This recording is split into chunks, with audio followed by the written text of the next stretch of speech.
Hi, everybody. This is Rhonda Cobb, the Money Coach. And if you were with us last week, you know that we were talking about savings. What? Savings account? What? Anyway, so I just want to tell you this is part two of that. So you want to listen to part one? That's cool. Now we're going to go on to part two. And remember, if you need to get a hold of me, just send me an email, rcmoneycoach@gmail.com, or you can use the other one, Rhonda, RONDA, at rcmoneycoach.com. And of course, there's the website, but it's getting fixed up. So you'll want to see it when it's all refreshed and brand new. www.rcmoneycoach.com. Now, remember from part one, according to a recent survey, one of the issues among people who earn at least $75,000 per year is the lack of a savings account.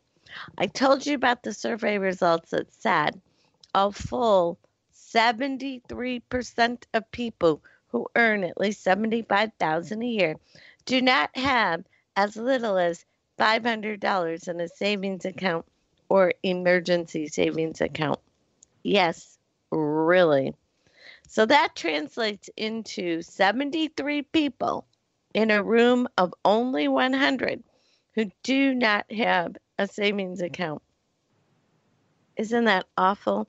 So imagine walking into a room wearing a green shirt because you got a savings account of $503 instead of under 500. And there are 73 people in that room wearing a red shirt. And there are only 27 of you wearing a green shirt. Pretty striking contrast. So I say, holy moly, no wonder people feel so stressed about their money. And they're losing sleep, and they're having arguments with their partners, and they're missing car payments to meet the rent, and the next month they're missing the rent to make the car payment.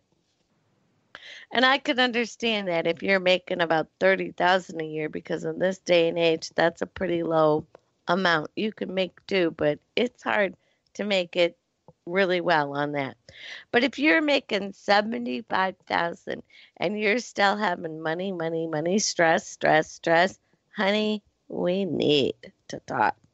So then I thought, like always, I'm going to offer you some wonderful quick solutions to this inability to save money. And savings is a choice, just like spending. So let's finish what we started. Let's look at some more ways to spend less and save more.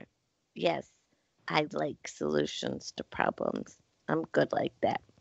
So we left off with, yes, I do please want to have direct deposit of the amount of my savings goal every week into my savings account. And why? Because out of sight and out of that handy electronic claw's grasp, savings is a habit worth formulating. And this is exactly what people with a good money IQ do. They get set so that life doesn't throw them to the wolves and keep them there. They save up and they live the way they want to live. Nicely, too, with vacations or hobbies, events, or staycations. But it's their choices and their goals. Now, let me give you a few other areas where you can save quite quickly and pretty easily. For example, if you don't have cash for your vacation, you could staycation instead. If you have to charge on your credit card a visit to the amusement park and then pay it off over time, maybe you should go to the public beach or the pool instead.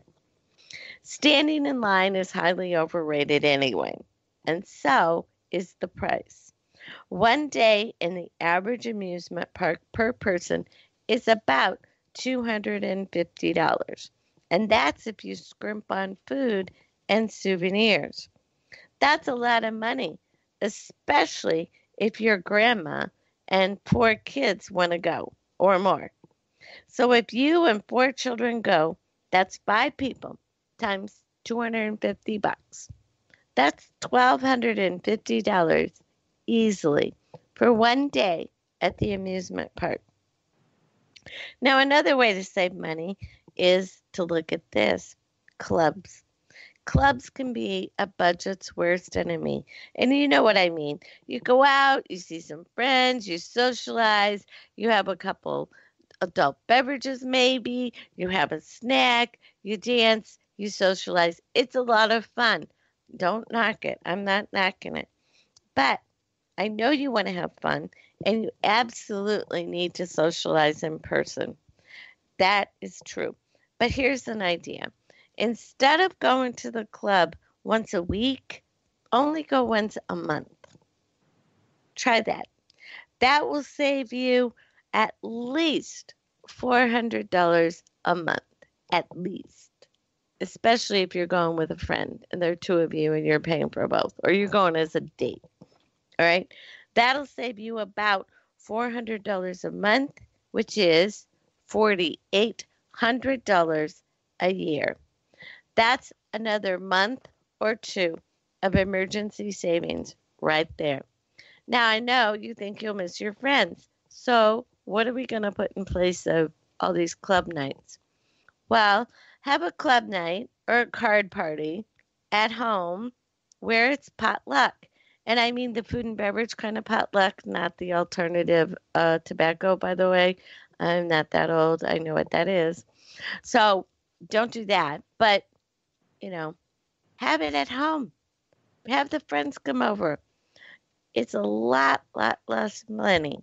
And if you're really focused on saving money, don't lose your social network. You need them and they need you. Just bring it home. It's a lot less expensive. Now, collectibles are nice to have if you have everything else in order financially.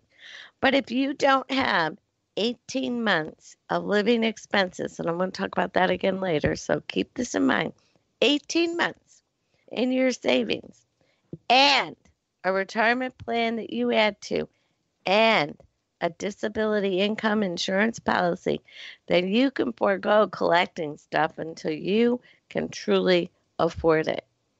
If art is your thing, fabulous.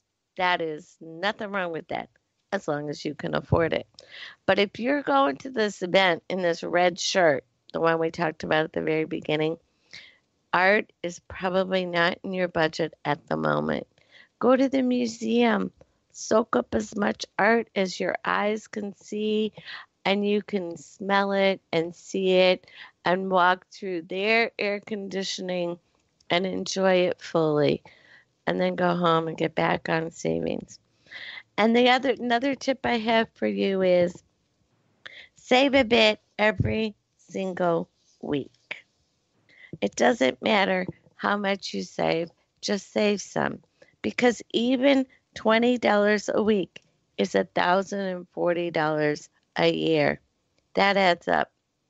Wouldn't you rather have $1,040 for your emergency fund or for some goal than you would whatever you just give $20 for during the week? So save every week.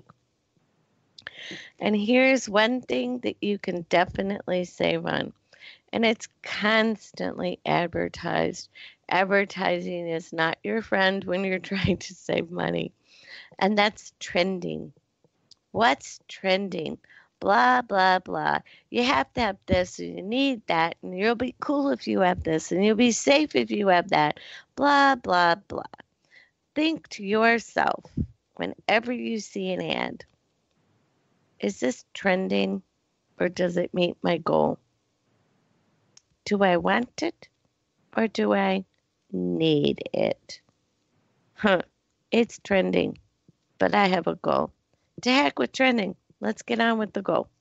Save for the goal and be a slightly less trendy person for a brief period. You'll be glad you did. You can do this. And one of the most expensive trends is trying to keep up with what's everybody wearing. Cut your clothing spending for the year. If you save only $200 a month here, that's $2,400 a year. And those clothes, what do you do with them at the end of the year when they're not trending anymore? you give them away. You throw them away. I don't know. Anyway, but try being Parisian and only buy classic clothes that perfectly suit your gorgeousness. Yes, I said that, your gorgeousness.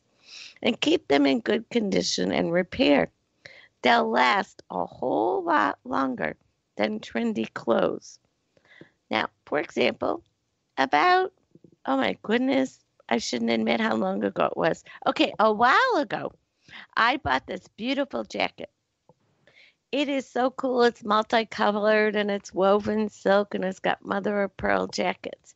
And honestly, I bought it at a thrift shop. It was an expensive jacket with a good quality label and it's got a lining and I've dry cleaned it. I don't know how many times over the years. It's still in pristine condition. And every time I wear it, somebody says, "That is a fabulous jacket. Where'd you get it?" So it's trendy. It's gorgeous. Why is it trendy? Because it's a classic. And every time I wear it, I think, I feel so Parisian. You could feel Parisian too. Now, do you really, truly, really need the latest, greatest $1,000 and up iPhone? I can answer that for you. You want me to? No, you do not. Now, put off buying the latest computer, phone game, computer game, iPod game, or iPad, whatever it is, until you reach your savings goal. Sorry, people. Sorry, Apple. But let's say you want a new phone and a game and an iPad. Well, that's over $3,000 right there. That's a lot of money. Holy macaroni. You need that in your emergency savings account more than you need to be carrying around the latest, greatest. You can wait. There'll be another new latest, greatest in a few weeks, a few months, or next year. You can wait. Make the one you've got last. All right. Now, let's say you're super duper duper motivated and you have made a decision. I'm going to save money. She's right. I got to get this done. And I've got a goal. I want to save money for this goal, that goal, or the other goal. In this example, I'm saying the goal is we want to buy a house. And the timeline is next year. All right. Now, it's not a goal if you don't have it written down and a timeline attached. Okay. So we're doing good in our example. We have a goal. We want to buy a house. And when do we want to do it? Next year. So we got it good. And it's written down. It's right in front of me. All right. So let's say you need for the goal. Now we have to break it down into bite-sized pieces. So you need a down payment and you need closing costs and you need moving costs, right? Yippee. I love it. More math. I love math. We love math. It's so effective. And in this case, it's going to help us save. So let's look at all the things that we have. All right. Covered in part 1, we talked about eating at home. So we can save about $12,480 a year if we eat at home. Now, part of that $12,480, you might need to invest in a cooking class. But if you're going to save $12,400 every year, I'd say you can afford to invest in a cooking class, whether you take it online or in person. The best thing you can do is learn to cook. Besides, you'll get better food. I'm a better cook than most restaurants, so don't even go there. You can do it. You can learn how, and you will enjoy it, and you'll get to have exactly what you want. So it's good. All right, so we got $12,480 towards our goal.